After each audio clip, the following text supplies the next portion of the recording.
Seashore മേധാവി മുഹമ്മദ് അലി. കഴിഞ്ഞ ദിവസം മുംബൈയിലെത്തിയ പ്രവാസി വ്യവസായി സന്നദ്ധ സംഘടനയുടെ പ്രതിനിധികളുമായി നടത്തിയ കൂടിക്കാഴ്ചയിലാണ് പിന്തുണ പങ്കുവച്ചത്. വയനാടിനെ വീണ്ടെടുക്കാൻ കേരള സർക്കാരുമായി കൈകോർക്കുമെന്ന കെയർ ഫോർ മുംബൈയുടെ തീരുമാനത്തെ പ്രകീർത്തിച്ച് സീഷോർ മേധാവി മുഹമ്മദ് അലി. ഈ കെയർ ഫോർ ബോംബെ എന്നുള്ള സംഘടനയെ കുറിച്ച് നേരത്തെ ഞാൻ കേട്ടിട്ടുണ്ട്.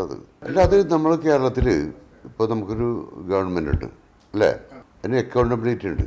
കഴിഞ്ഞ ദിവസം മുംബൈയിലെത്തിയ പ്രവാസി വ്യവസായി സന്നദ്ധ സംഘടനയുടെ പ്രതിനിധികളുമായി നടത്തിയ കൂടിക്കാഴ്ചയിലാണ് പിന്തുണ പങ്കുവച്ചത്. വയനാട്ടിലെ ഉരുൾപൊട്ടലിൽ ദുരിതമനുഭവിക്കുന്ന കിടപ്പാടം നഷ്ടപ്പെട്ടവരെ പുനരധിവസിപ്പിക്കാനുള്ള പദ്ധതിയിലാണ് പ്രാരംഭ നടപടിയായി 5 വീടുകൾ നിർമ്മിച്ചു നൽകാൻ കെയർ ഫോർ മുംബൈ മുന്നോട്ട് വന്നത്. സഹായങ്ങൾ സർക്കാർ മുഖേന നൽകുന്നതാണ് ഉചിതമായ തീരുമാനമെന്ന് മുഹമ്മദ് അലി പറഞ്ഞു.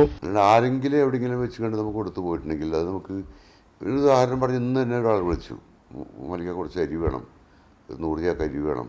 അതൊക്കെ അവരുടെ താല്പര്യങ്ങളാണ്, അവിടുത്തെ ആവശ്യങ്ങളല്ല. ഞാൻ വയനാട് വിളിച്ചു, അവിടെ അങ്ങനെ ആവശ്യങ്ങളുണ്ട് വെച്ചപ്പോൾ അവരെന്നോട് പറഞ്ഞു, മോമാരിക്ക് അരി ഒന്നും കൊടുത്തേക്കല്ല, ഇവിടെ വണ്ടി തന്നെ അകത്തോട്ട് വിടുന്നില്ല, ഒരു സാധനത്തിൻ്റെ ആവശ്യമില്ല, അതുകൊണ്ട് നിങ്ങൾ ദയവേത് സാധനവും ഇപ്പോൾ കൊടുത്തു വിടരുത്. അപ്പം നമുക്കിപ്പോൾ ആവശ്യം അവരുടെ പുനരധിവസിപ്പിക്കാന്നുള്ളതാണ്. മുഖ്യമന്ത്രിയുടെ ദുരിതാശ്വാസ നിധിയിലേക്ക് 50 ലക്ഷം രൂപയാണ് കഴിഞ്ഞ ദിവസം മുഹമ്മദ് അലി സംഭാവന നൽകിയത്.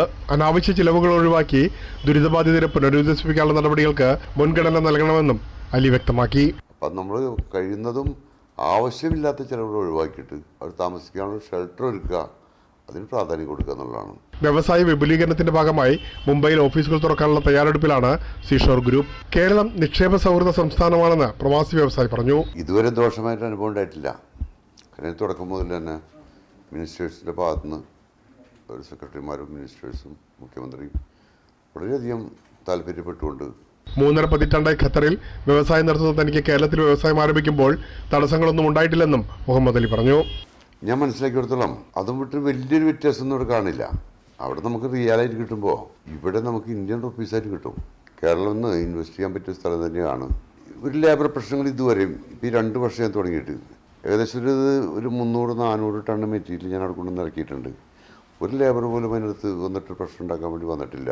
നമ്മൾ ഗവൺമെൻറ്റിൻ്റെ നിയമങ്ങൾ പാലിക്കണ്ടേ, അത് പാലിക്കാതെ നമ്മൾ എല്ലാ കാര്യവും ഗവൺമെൻറ് കുറ്റപ്പെടുത്തുന്നതിൽ അർത്ഥമൊന്നുമില്ല. കാരണം പൊല്യൂഷൻ്റെ ശ്രദ്ധിക്കില്ല, സേഫ്റ്റി ശ്രദ്ധിക്കില്ല, അങ്ങനെ ഒരുപാട് വിഷയങ്ങൾ നമ്മൾ ചെയ്യേണ്ടതുണ്ടല്ലോ. അത് നമ്മൾ ചെയ്തിട്ടുണ്ടെങ്കിൽ പ്രശ്നമൊന്നുമില്ല.